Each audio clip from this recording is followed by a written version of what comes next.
Assalamualaikum warahmatullahi wabarakatuh. Saya Wulan Restu Putri dari kelas 6 shift 4 akan menyampaikan sedikit mengenai teori pecking order, yaitu teori atau salah satu teori dari sekian teori yang berkaitan dengan struktur modal perusahaan. Struktur modal merupakan perbandingan antara modal versus utang perusahaan. Tentunya utang yang dimaksud adalah utang jangka panjang ya. Kemudian struktur modal berbicara mengenai komposisi persentase yang pas antara utang dan modal perusahaan. Kemudian perubahan struktur modal perusahaan bisa terjadi apabila perusahaan membutuhkan pendanaan jangka panjang. Pendanaan bisa berasal dari internal ataupun eksternal perusahaan. Adanya dana baru yang masuk ke dalam perusahaan bisa memicu terjadinya perubahan persentase struktur modal atau bisa juga tidak berubah. Tentunya perubahan yang terjadi akan memberikan efek terhadap harga saham perusahaan. Efek negatif atau positif itu tentunya tergantung. Kemudian salah satu teori yang menyoroti alternatif pendanaan perusahaan adalah teori pecking order ini. Skema teori pecking order, ya ini teori ini ditemukan oleh Donaldson pada tahun 1984, kemudian disempurnakan oleh Mayris dan Maljuf. Teori pecking order menyatakan bahwa perusahaan cenderung mencari sumber pendanaan yang minim resiko. Resiko turunnya nilai perusahaannya atau turunnya harga saham itu yang dicari. Kemudian teori pecking order lebih menyukai pendanaan internal perusahaan dibanding pendanaan eksternal perusahaan. Tidak ada struktur modal yang optimal dalam teori pecking order karena pemilihan pendanaan perusahaan didasarkan urutan preferensi atau hierarkinya.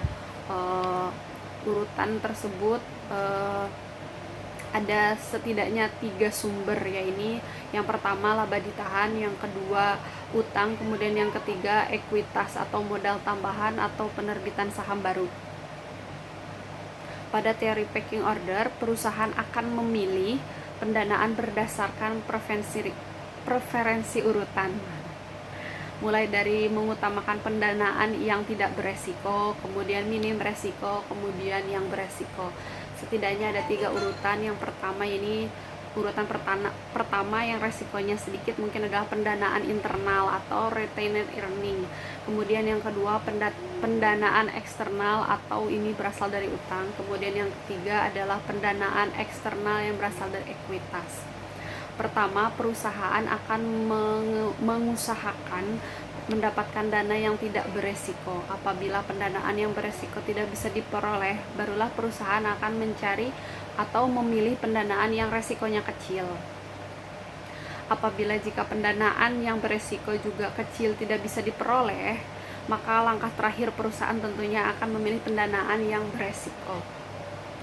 Laba ditahan adalah opsi pertama yang akan dipilih perusahaan karena tidak beresiko atau memiliki resiko yang paling kecil di antara opsi pendanaan yang lain.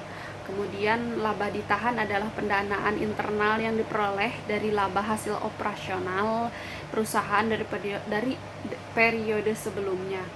Jadi apabila laba ditahan tak mencukupi kebutuhan perusahaan, tentunya opsi kedua adalah dengan pendanaan dari luar. Baru tuh dia ngambil pendanaan dari luar perusahaan, yaitu utang. Pendanaan utang juga tidak bisa diperoleh nih, seandainya ngutang juga pun nggak bisa. Maka opsi terakhir adalah pendanaan dari ekuitas atau penerbitan saham baru. Dia akan menerbitkan saham baru karena nggak dapat utang. Pemegang saham menilai penerbitan saham baru lebih berisiko daripada uang atau daripada utang. Kemudian ada pendanaan internal versus pendanaan eksternal. Pada teori pecking order, pendanaan internal lebih diutamakan daripada pendanaan yang berasal dari eksternal perusahaan. Kayak teori pecking order ini adalah atau ketidakseimbangan informasi yang dimiliki oleh manajemen internal atau pemegang saham atau kreditur eksternal. Secara umum, Manajer memiliki informasi lebih banyak tentang kinerja atau prospek maupun resiko perusahaan dibandingkan pemegang saham ataupun kreditur perusahaan. Bahkan pada beberapa kasus terdapat perusahaan yang memiliki asimetri informasi sangat tinggi. Jadi kayak seperti pada perusahaan yang produk teknikalnya terlalu kompleks atau terlalu sulit gitu. Perusahaan yang kurang transparan atau yang lainnya. Itu agak sulit. Terlebih sangat mustahil rasanya bagi seorang pemegang saham mengetahui dengan detail informasi mengenai perusahaannya. Jadi memang untuk perusahaan yang agak sulit atau agak tertutup itu pemegang saham akan kesulitan juga untuk mengetahui informasi perusahaan tersebut. Jadi asimetri informasi akan ada di setiap perusahaan atau tidak bisa dihindari. Semakin besar asimetri informasi, maka resiko semakin besar. Semakin besar resiko, maka return yang diharapkan oleh investor akan semakin besar. Dan high risk atau resikonya tinggi gitu loh. Pada investor atau kreditur memiliki informasi yang sedikit mengenai perusahaan, mereka tentu akan mengharapkan atau mendapatkan keuntungan yang tinggi terhadap resiko yang diambil. Jadi kayak bingung gitu loh, ini kalau diambil resikonya gede juga gitu loh. Atau lain harus memberikan imbal hasil return yang tinggi. Perusahaan juga harus mengeluarkan biaya untuk mendapatkan sumber dana dari luar seperti utang dan ekuitas. Itu yang resikonya tinggi karena dia harus berutang gitu kan. Biaya seperti biaya bunga, biaya hak paten atau biasa emisi, dan biaya yang lain yang menyertai. Banyak juga biayanya. Itulah alasan mengapa perusahaan lebih menyukai pendanaan yang berasal dari dalam atau dari internal perusahaan tersebut, karena mudah, murah, kemudian ya resikonya rendah. Tentunya itu yang diharapkan perusahaan atau itu yang dicari perusahaan. Mengenai pendanaan utang versus pendanaan ekuitas atau modal. Pada teori packing order, apabila laba ditahan tidak mencukupi untuk membiayai pendanaan, maka perusahaan akan mencari pendanaan dari luar perusahaan. Jadi ini kayak lagi mau jelasin kalau seandainya perusahaan akan mengambil pendanaan dari luar. Pilihannya ada dua, atau utang atau menambah modal baru. Jadi mau berhutang atau menambah modal baru. Menambah modal baru itu tentunya penerbitan saham baru. Kemudian manajemennya lebih memilih sumber dana dari utang daripada menambah saham baru. Ya tentulah kalau bisa ngutang kenapa harus narbitin saham baru gitu loh. Manajemen itu akan lebih milih ngutang tentunya, tapi tergantung juga mungkin. Karena pemilihan ini didasarkan pada biaya utang atau cost of debt. Jadi biaya hutang lebih sedikit, yang lebih rendah daripada biaya modal atau cost of equity atau penerbitan saham baru. Jadi biaya untuk hutang itu lebih rendah dibanding menerbitkan saham baru. Tentu ya dalam mengambil resiko tinggi aja masih milih mana di antara kedua resiko yang besar itu ada yang paling sedikit gak gitu. Ternyata yang paling sedikit resikonya itu adalah utang dibanding menerbitkan saham baru. Masih dipilih lagi mana tuh yang resikonya sedikit. Tapi menambah utang tentu akan menambah proporsi utang dalam struktur modal perusahaan, dan bunga utang akan menjadi perisai gitu loh istilahnya. Bunga utang akan menjadi perisai bagi pajak manajemen di kemudian hari. Itulah kenapa mungkin mereka akan lebih memilih utang dibanding menerbitkan saham baru. Tapi di sisi lain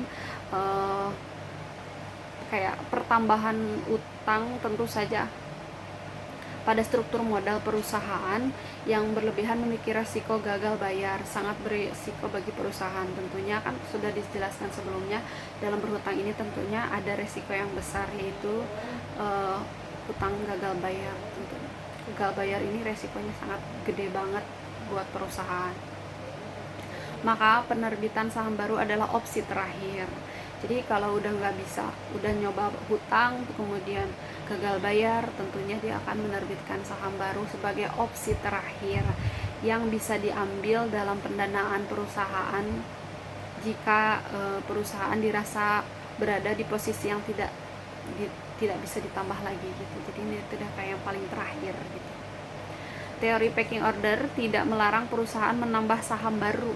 Nggak dilarang juga gitu. Kalau mau nambah saham baru ya boleh, hanya saja tidak direkomendasikan menjadi sumber pendanaan yang utama. Jadi nggak haram juga untuk nambah saham baru, tapi nggak boleh gitu loh, nggak boleh dibiasakan atau nggak boleh sebagai opsi utama untuk menambah pendanaan, itu nggak boleh. Kemudian sinyal dari pilihan pendanaan gitu loh. Dari mana sih kita tahu kalau perusahaan tersebut membutuhkan pendanaan? Yaitu putusan dalam pemilihan sumber pendanaan perusahaan akan selalu mendapat respon dari pasar gitu, pemilik respon positif maupun yang negatif. Adapun yang dipilih dalam memenuhi pendanaan perusahaan adalah sinyal yang ditunjukkan kepada para investor, akan selalu ada reaksi dalam setiap keputusannya. Jadi kita tuh melihat reaksi investor gitu. Kemudian mengenai laba ditahan, apabila perusahaan sanggup memenuhi kebutuhan pendanaannya sendiri dari laba ditahan, tidak memerlukan pihak luar, maka pasar akan merespon dan memberikan sinyal positif. Jadi karena perusahaannya sanggup nih memenuhi kebutuhan pendanaan sendiri gitu, jadi investor pun akan memberikan pengaruh positif gitu, yang menunjukkan bahwa perusahaan memiliki kinerja yang baik gitu loh. Ini perusahaan ini mampu bayar utang, berarti kinerjanya bagus dong, kinerjanya baik. Nah, yang mampu membiayai kebutuhan di sendiri atau apa yang dimiliki gitu loh. Jadi kebutuhan sendiri terpenuhi dan utang pun dibayar. Ini adalah suatu sinyal atau bukti bahwa perusahaan itu bekerja dengan baik. Kemudian mengenai utang, apabila perusahaan memilih kebutuhan pendanaannya dengan berhutang, pasar akan membaca sinyal bahwa manajemen perusahaan memiliki kemampuan untuk membayar kewajiban secara rutin. Jadi kalau misalkan perusahaan mau memilih pendanaannya secara berhutang, pasar pun akan kayak, wah ini kira-kira perusahaan mampu nggak nih buat bayar hutang gitu loh, secara rutin tentunya ya. Atau sekarang mengenai ekuitas, apabila perusahaan menerbitkan saham baru, ini adalah sinyal negatif nih, ini jelek nih, kenapa sih kok menerbitkan saham baru mulu gitu. Selain menunjukkan bahwa perusahaan tidak sanggup menghasilkan cadangan laba ditahan dan menunjukkan ketidaksanggupan manajemen untuk berhutang, pasar akan membaca bahwa saham perusahaan tersebut dinilai terlalu overload gitu loh, dan perusahaan berusaha mendapatkan dana sebelum harga saham jatuh. Dari penjelasan yang saya baca kurang lebih seperti itu gitu. Kemudian ini tidak terlepas dari asimetris informasi yang kita bahas tadi sebelumnya ya. Mungkin cukup sekian yang bisa saya sampaikan mengenai teori packing order ini. Dari literasi yang saya baca, memang ternyata teori packing order ini adalah menyangkut struktur perusahaan mengenai pendanaan. Sekian yang bisa saya sampaikan. Terima kasih, kurang lebihnya maaf. Assalamualaikum warahmatullahi wabarakatuh.